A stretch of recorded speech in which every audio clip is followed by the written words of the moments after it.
అయితే కనకదుర్గ గారు, ఏసీబీ కోర్టులో సిఐడికి సంబంధించిన విచారణ చూసాం. ఇప్పుడు నివేదిక కూడా ఇచ్చేసింది. పెట్టిన కేసే మళ్ళీ ఇప్పుడు మూసివేయడం కూడా జరిగింది. దీంట్లో దాదాపు చంద్రబాబు నాయుడు గారితో పాటు 37 మంది మీద ఈరోజు పూర్తిగా కేసు కొట్టేయడం జరిగింది. అయితే ఆ 53 రోజుల పాటు నిజంగా రాష్ట్రమే కాదు, దాదాపు 90 దేశాల్లో ఉన్నటువంటి తెలుగు వారందరూ కూడా స్పందించడం జరిగింది. వాస్తవానికి కీలక మలుపు ఆ రోజు జరిగిందని చెప్పేసి అనుకోవచ్చు. ఆ రోజులు మీరు ఒకవేళ గుర్తెచ్చుకుంటే మీకేమనిపిస్తుంది?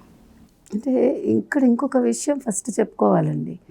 ఇప్పుడు కేసు కొట్టేశారు కరెక్టే, కానీ ఆ 53 రోజుల వేదన చంద్రబాబు నాయుడు గారు పడింది ఎవరు తీసుకుంటారు? అది చరిత్రలో ఎవరికైనా సరే అక్రమంగా అరెస్ట్ చేసినప్పుడు ఆ బాధ ఎంత మనం ఎన్ని చెప్పినా కూడా నన్ను అన్యాయంగా అరెస్ట్ చేశారనే బాధ వేదన అనేది ఎక్కడికి పోదు మనిషికి. ఇవాళ వీళ్ళు కోర్టుకి ఏదైతే కట్టారో, అంటే ఈయన బెయిల్ అయితే తీసుకోలేదు. ఇప్పుడు చంద్రబాబు నాయుడు గారు చాలా కరెక్ట్గా వెళ్ళారు, బెయిల్కి అప్లై చేయలేదు, ఎందుకంటే నేను తప్పు చేయలేదు కాబట్టి. స్క్వాష్ పిటిషన్ వేశారు. వేసినప్పుడు ఈయన బయటకు వచ్చినప్పుడు డబ్బు కడతారు కదా, ఇప్పుడు అది కూడా వెనక్కి ఇచ్చేస్తారు. నేను ఇక్కడ ఈ ప్రస్తావన ఎందుకు వేస్తున్నా అంటే, డబ్బు వెనక్కి ఇచ్చినట్టు చంద్రబాబు నాయుడు గారి దగ్గర నుంచి వేదన వాళ్ళు వెనక్కి తీసుకోలేరు, అది నేను చెప్తున్నా. మీరు అన్నట్టుగా ఆ రోజు తలుచుకుంటే ఇప్పటికి కూడా ఒక బాధాకరమైన రోజు. ఇప్పుడు చరిత్రలో మనకు కొన్ని చీకటి రోజులు ఉంటాయి. చీకటి రోజులు అంటే మనకు గుర్తుకొచ్చేది ఎమర్జెన్సీ, ఇందిరాగాంధీ టైంలో. అలాగా జగన్మోహన్ రెడ్డి హయాంలో ఇవాళ కరెక్ట్గా మీరు చూసుకుంటే కనుకైతే 2 ఏళ్ల 4 నెలలు అయింది. 2 ఏళ్ల 4 నెలల మేబీ 4 రోజులు. కాబట్టి ఇన్ని, కానీ ఒక్కటి మనం సంతోషించాల్సిన అంశం ఏంటంటే, ఇంత తొందరగా, అంటే ఇది ఒక రకంగా తొందరగా మనం అనుకోవాలి, తొందరగానే ఈ కేసు అనేది విచారణ జరిగి నిజానిజాలు వెలిక్కొచ్చాయి, ప్లస్ న్యాయం గెలిచింది. అంటే చంద్రబాబు నాయుడు గారు తప్పు చేయలేదు అని ఏదైతే ఆయన అన్నారో, ఎందుకైతే ఆయన బెయిల్కి అప్లై చేయలేదో, అది ఇవాళ నిజమే సుమా అని తేలింది మనకి. కానీ ఆ రోజు వీళ్ళు ఇందాక సత్యమూర్తి గారు చెప్పినట్టుగా పార్టీని భూస్థాపితం చేద్దాం అనుకుంటే అది ఊహించలేదు జగన్మోహన్ రెడ్డి ఇలా అవుతుందని. మీరు ఒక బంతిని ఒక వేగంతో భూమి మీదకి వేసినప్పుడు అది ఎంత ఫాస్ట్గా పైకి లేస్తుందో, తెలుగుదేశం మళ్ళీ అలాగే లేచింది. అంటే ప్రజలు న్యాయం వైపు ఉంటారు, ప్రజలు అన్నీ గమనిస్తారు, ప్రజలు తప్పు చేస్తే వాళ్ళేమి ఒప్పుకోరు అనేదానికి ఇది నిదర్శనం.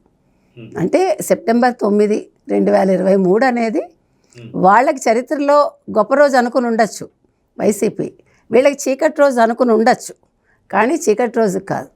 ఎందుకు చీకటి రోజు కాదంటే, ఆ రోజుతోటి అంటే చంద్రబాబు నాయుడు గారు ఏంటి అనేది మొత్తం ప్రపంచానికి తెలిసింది. ఏ రకంగా 90 దేశాలు, మీరు ఇందాక అన్నట్టుగా 90 దేశాలు బయటకు వచ్చాయి. 90 దేశాల్లో ఉండే తెలుగు వాళ్ళు కావచ్చు, వేరే భాష వాళ్ళు కూడా ఉండుంటారు. అంటే సౌత్ వాళ్ళు ఉండొచ్చు, నార్త్ వాళ్ళు ఉండొచ్చు, మనకు తెలియదు. అందరూ ముక్త కంఠంతో వాళ్ళ వేదన్ని వినిపించారు, వాళ్ళు ప్రొటెస్ట్ చేశారు. That is what Chandrababu Naidu. So ఇవాళ మనం ఆ చీకటి రోజుని మనం మంచిగా అభివర్ణించుకుందాం. అంటే ఒక వ్యక్తి కోసం ఇంతమంది సమష్టిగా రావటం అనేది బహుశా జరగదు ఎక్కడ. ఇప్పుడు 2 తెలుగు రాష్ట్రాలే కాదు కదా, మామూలుగా ఏం జరుగుతుంది ఆంధ్రప్రదేశ్లో, ఇప్పుడు జగన్మోహన్ రెడ్డిని అరెస్ట్ చేశారనుకోండి, అనుకుందాం, ఏమవుతుంది ఆంధ్రప్రదేశ్లో వైసీపీ వాళ్ళు హల్చల్ చేయొచ్చు అంతే, తల్లి చెల్లి బయటికి రారు, సరే ఇంకో చెల్లెలు రాదు. కానీ తెలంగాణలో మహా అయితే బీఆర్ఎస్ వాళ్ళు ఏదైనా హల్చల్ చేయొచ్చు నాకు తెలిసి. అలా కాకుండా 2 తెలుగు రాష్ట్రాలే కాకుండా ఎంటైర్ భారతదేశం కాకుండా 90 దేశాలు బయటకు వచ్చి ప్రొటెస్ట్ చేయటం అనేది బహుశా చరిత్రలో ఎక్కడ ఉండదు.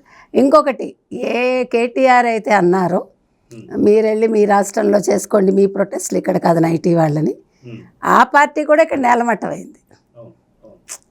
చూసారా? అందుకని ఎప్పుడు కూడా మన మిత్రత్వం నెరపాలంటే సజ్జనుడితో నెరపాలి. ఇప్పుడు ఇక్కడ జగన్మోహన్ రెడ్డి, అక్కడ కేసీఆర్, కేటీఆర్, ఏమైంది? 2 పార్టీలు వెళ్ళిపోయాయి. ఒక దెబ్బకి 2 పిట్టలు. 2 రాష్ట్రాల్లో 2 ముఖ్యమంత్రులు వెళ్ళిపోయారు. అంటే ఇవన్నీ కూడా ప్రతి రాజకీయవేత్త తెలుసుకోవాలి. నన్ను అడిగితే దీన్ని ఒక పుస్తకంగా మనం తీసుకురావాలి. ఎందుకంటే ఇది చిన్న విషయం కాదండి, ఇది గ్రంథస్థం చేసి మనం కాఫీ టేబుల్ బుక్స్ మనం రాస్తాం, అట్లా రాయాలి. ఎందుకు చెప్తున్నానంటే తెలియాలి, రాజకీయ నాయకులు మనం ఎత్తుగడ వేస్తున్నాము, మన ఇది ఒక అస్త్రంగా మనం వాడుకుంటున్నాము.